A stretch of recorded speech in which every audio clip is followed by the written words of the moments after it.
Putin stood before the cameras in July, insisting the war economy was strong, the ruble was stable, and Russia had never been more united behind him. Behind that performance, a Kremlin banker was telling state television that nobody in the country cared about anything except ending the war. A propaganda anchor was calling the invasion a giant mistake live on air.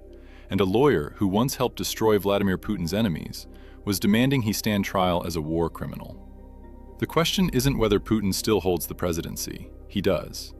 The real question is whether the people who built his regime, financed it, defended it, and fought for it still believe it's worth saving. And what happens to Russia if enough of them decide it isn't? To answer that, you have to move through 5 different fractures opening across Russia's ruling class this year. From the courtroom, to the trading floor, to the front line itself, ending with one sentence buried in a diplomatic assessment that reframes everything you're about to hear, because it suggests this was never really a fight to remove Putin at all. Start with the man who should have been the last person in Russia to turn on him.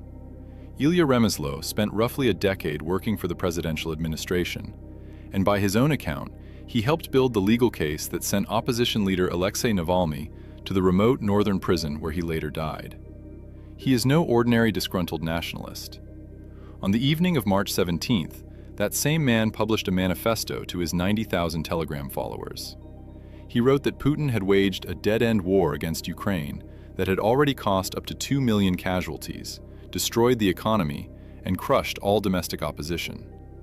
Then came the line that made the entire Russian information space stop moving.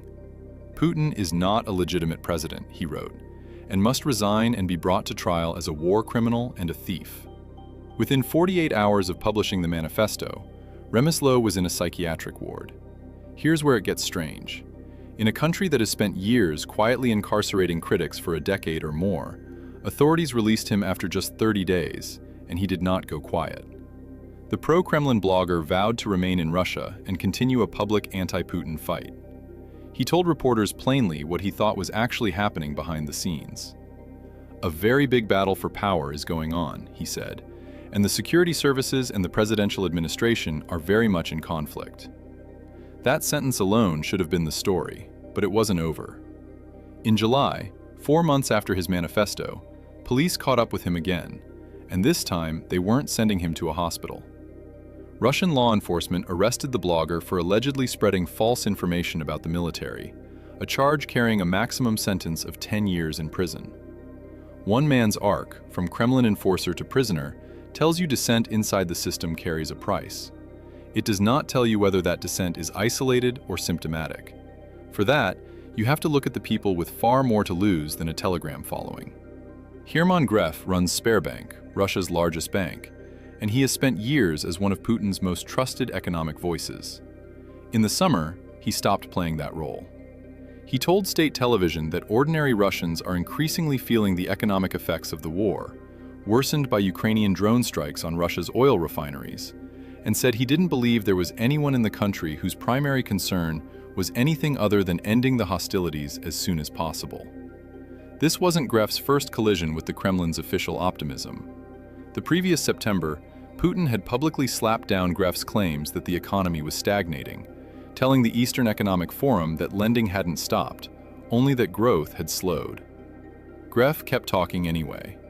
At the St. Petersburg Forum, he warned that persistently high interest rates were slowing investment and impacting economic growth, and steel magnate Alexei Mordashov backed him up, complaining that borrowing costs were crushing companies trying to expand. Then, a billionaire went further than either of them.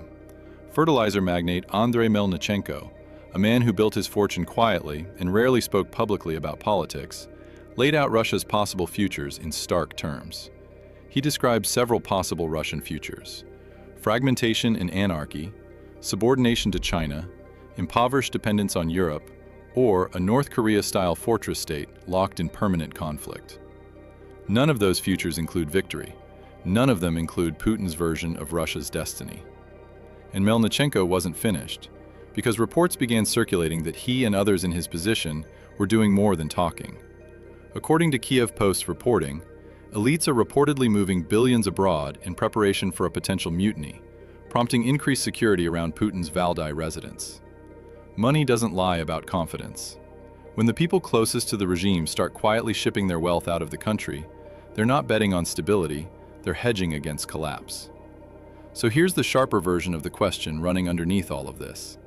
If the bankers are hedging, the lawyers are demanding trials, and the money is already leaving the country, what does that mean for the propaganda machine that's supposed to be telling 40 million households every night that everything is fine? Because the answer to that arrived on live television, and it's worse than anyone inside the Kremlin wanted it to be. If you want to see exactly how deep that crack in the propaganda wall goes, and what a Kremlin anchor said with the cameras still rolling, stick around, because that moment alone tells you how close to the surface this frustration has gotten. Vladimir Solovyov has spent over a decade as the face of Kremlin television, threatening NATO, mocking Ukraine, and reassuring Russians that victory was inevitable. This year, that mask started slipping in front of his own audience. According to reporting from Kiev Post, the same propagandist suffered an on-air breakdown, admitting the war is a giant mistake, acknowledging critical drone interceptor shortages, and suggesting the mass evacuation of Russian border regions to the Far East. Picture that moment for a second. The man whose entire career was built on projecting Russian invincibility, live on state television, telling his own viewers that the border might not be defensible and that people should consider leaving it. That's not a talking point slipping. That's a system losing control of its own narrative in real time. Other hardline voices followed the same path. Commentator Maxim Kalashnikov, once a reliable booster of the war, openly acknowledged that Russia's elite has grown disillusioned with the Kremlin leader, and put it in blunter terms than most officials would dare. Now, our ruling class view the current top leadership as a toxic figure, not even an asset, but a liability, he said. A war correspondent for one of Putin's most loyal newspapers admitted something similarly damning. Grigory Kubatyan conceded Russia's massive military was falling short, and negotiations were now necessary to conclude the conflict. Analysts watching this unfold noted just how unusual it was for people this deep inside the system to speak this way. Analysts note that it is virtually unprecedented for prominent Russian officials to make such demands publicly. If the mouths that are supposed to sell the war are breaking character on air, the question becomes whether the hands that are supposed to fight it are still willing to hold the line. That's where this story turns from uncomfortable to genuinely dangerous for the Kremlin. In late June, a video began circulating that Russian state media couldn't easily bury. A 39-year-old former commander of a Russian volunteer battalion, Alexander Lunin, addressed Putin directly, and the words he used were not the language of a loyal soldier asking for reform. He warned of consequences if his message was ignored, and according to multiple outlets covering the video, he threatened that the army would turn its weapons against the Kremlin. He said the demand wasn't only his own. What they wanted, according to his account, was strikingly specific. He claimed unnamed military officials and members of the security services had asked him to demand a meeting with Putin at the Kremlin that would include a live broadcast audience, so the country could learn the truth about what's going on. The video raced past millions of views before Lunin abruptly reversed himself, walking the threat back and insisting real mutineers wouldn't announce themselves on Instagram. Whether that reversal was pressure from above or a genuine change of heart, the retraction didn't undo what the moment had already revealed. The backdrop makes his warning harder to dismiss as theater. Western intelligence agencies estimate the war has killed more than 500,000 Russian soldiers, and one research estimate found Russia is losing more soldiers per month than it can recruit, at 30,000 compared to 27,000.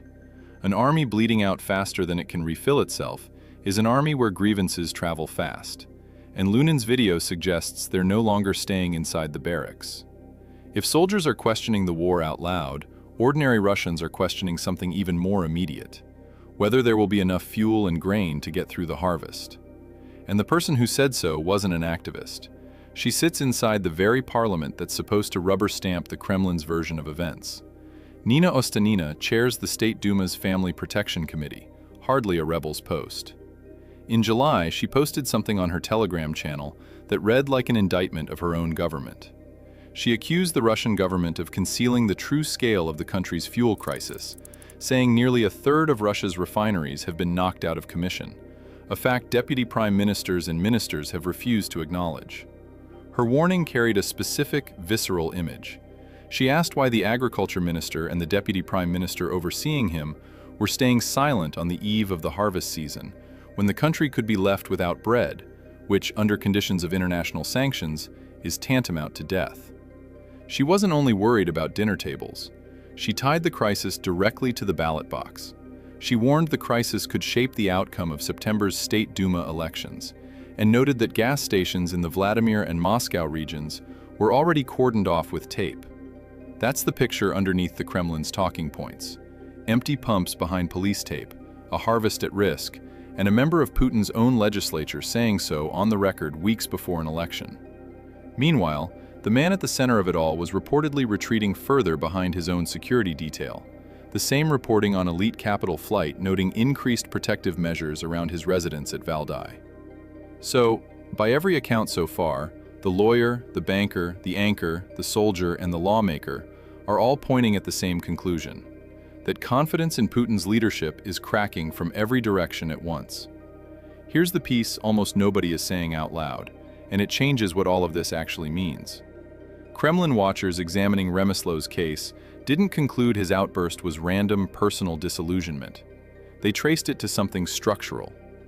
They say the criticism is part of an internal conflict between a faction in the presidential administration, led by Sergei Kiriyenko, the technocratic first deputy Kremlin chief, who oversees Russia's political apparatus, and the Federal Security Service, where Putin built his career, with the security services widely believed to be behind the internet clampdown, fearing it could be used to mobilize opposition. Read that carefully. This isn't a united elite trying to force Putin out the door. It's two factions inside his own government fighting over control of the machinery beneath him, using public dissent as a weapon, in a fight that has almost nothing to do with removing him and everything to do with what happens to power once he's gone. That reframes every name in this story. Gref, Melnichenko, and Mordashov aren't organizing a coup. They're protecting balance sheets and positioning themselves for whichever faction wins the internal war. Solovyov and Kalashnikov aren't defecting to the opposition. They're reading which way the wind inside the security apparatus is blowing and adjusting their scripts accordingly. And that's precisely why a Moscow diplomat turned analyst delivered the coldest verdict of all. Some representatives of the Russian elite itself may be interested in transforming the system if they see a possibility of preserving at least part of their position in security. But such a transformation is impossible without the defeat of the current regime. In other words, the elites circling Putin want change badly enough to whisper about it, complain about it, even shout about it once in a while. But the system he built has no internal mechanism through which they can actually remove him. Carnegie's own analysis of Russia's ruling class landed on nearly the same conclusion, describing an elite that has been steadily stripped of leverage, even as its private frustration grows. Loyal in public because the alternative is professional and personal ruin, and powerless in practice because Putin engineered it that way on purpose.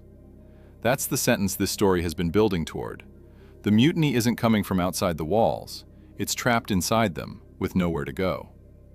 A note of balance matters here because Putin's position isn't as fragile as the loudest headlines suggest.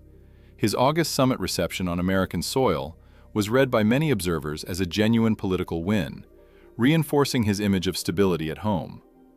Regional analysts examining the same rifts concluded that while tightened security around him is real and credible, claims of an imminent palace coup remain highly improbable, given how thoroughly he's dismantled every institutional path to challenging him. Yet none of that changes the deeper picture this story has laid out. A regime that has to jail its own propagandist turned critic, quiet its own bankers, and tape off its own gas stations is not a regime operating from strength, whatever the choreography in front of the cameras suggests. So here's where this actually leaves things. The people who built Putin's Russia, the lawyer, the banker, the anchor, the soldier, and the lawmaker, no longer believe in the story they were paid or pressured to tell. And the one thing standing between that private disbelief and an actual reckoning is a system deliberately engineered so that none of them can pull the lever alone. Watch three things from here. Watch whether Kiriyenko's political faction or the security services end up controlling September's Duma elections. Watch whether Gref and the oligarchs keep talking publicly or go quiet again under pressure. And watch whether another Remislow emerges from inside the system, willing to risk what he risked. Is this the slow unraveling of a regime that's already lost its own inner circle? Or is Putin's iron grip on the machinery of power simply too complete for any of this discontent to matter. Tell us which side of that line you land on in the comments. And if you want to see how each of these fractures plays out as the elections approach, subscribe, because the next few months in Moscow are about to get a great deal louder than they already are.